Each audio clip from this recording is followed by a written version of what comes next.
ಸ್ವಾತಂತ್ರ್ಯ ಬಂದ 78 ವರ್ಷಗಳ ನಂತರ ಮಿಜೋರಾಂಗೆ ಕೊನೆಗೂ ಟ್ರೈನ್ ಬಂದಿದೆ. ಮೊನ್ನೆವರೆಗೂ ಮಿಜೋರಾಂನ ಗಡಿಯ ತನಕ ಮಾತ್ರ ರೈಲು ಇತ್ತು.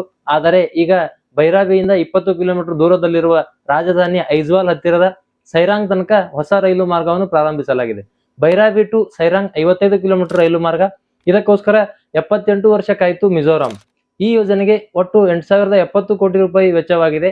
2014ರಲ್ಲಿ ಪ್ರಧಾನಿ ನರೇಂದ್ರ ಮೋದಿ ಅವರೇ ಗುದ್ದಲಿ ಪೂಜೆ ಮಾಡಿದ ಈ ಯೋಜನೆಗೆ ಸಂಪೂರ್ಣಗೊಳಿಸಲು 11 ವರ್ಷಗಳ ಕಾಲ ಬೇಕಾಯಿತು. ಮಿಜೋರಾಂ ಸಂಪೂರ್ಣ ಪರ್ವತ ಪ್ರದೇಶವಾಗಿರುವುದರಿಂದ ಈ ರೈಲು ಮಾರ್ಗ ಅತ್ಯಂತ ಸವಾಲಿನಿಂದ ಕೂಡಿದೆ. 45 ಸುರಂಗಗಳು, 142 ಸೇತುವೆಗಳು, ಅವುಗಳಲ್ಲಿ 114 ಮೀಟರ್ ಎತ್ತರದ ಸೇತುವೆಯೂ ಇದೆ. ಅದು ಕುತುಬ್ ಮಿನಾರ್ಗಿಂತಲೂ 42 ಮೀಟರ್ ಎತ್ತರವಿದೆ. 1 ಕಿಲೋಮೀಟರ್ ಟ್ರ್ಯಾಕ್ ಕನ್ಸ್ಟ್ರಕ್ಷನ್ಗೆ ಆನ್ ಅಂಡ್ ಎವರೇಜ್ 158 ಕೋಟಿ ರೂಪಾಯಿ ಖರ್ಚು ಆಗಿದೆ. 55 ಸಣ್ಣ ಸಣ್ಣ ಸೇತುವೆಗಳಿದ್ದಾವೆ ಮತ್ತು 45 ದೊಡ್ಡ ದೊಡ್ಡ ಸೇತುವೆಗಳಿದ್ದಾವೆ. ಮೊದಲು ಐಜ್ವಾಲ್ ನಿಂದ ಗುವಾಹಟಿಗೆ ಬಸ್ ನಲ್ಲಿ ಹೋಗಲು 1,000 ರೂಪಾಯಿ ಟಿಕೆಟ್, 7 ಗಂಟೆಗಳ ಪ್ರಯಾಣ ಬೇಕಾಗುತ್ತಿತ್ತು.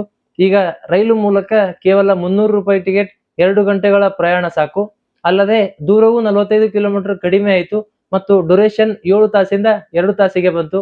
ಈ ರೈಲು ಮಾರ್ಗ ಮಿಜೋರಾಂ ರೈತರಿಗೆ ಭತ್ತ, ಶುಂಠಿ ಮುಂತಾದ ಬೆಳೆಯನ್ನು ಮಾರುಕಟ್ಟೆಗೆ ತಲುಪಿಸಲು ಸಹಾಯ ಮಾಡಲಿದೆ.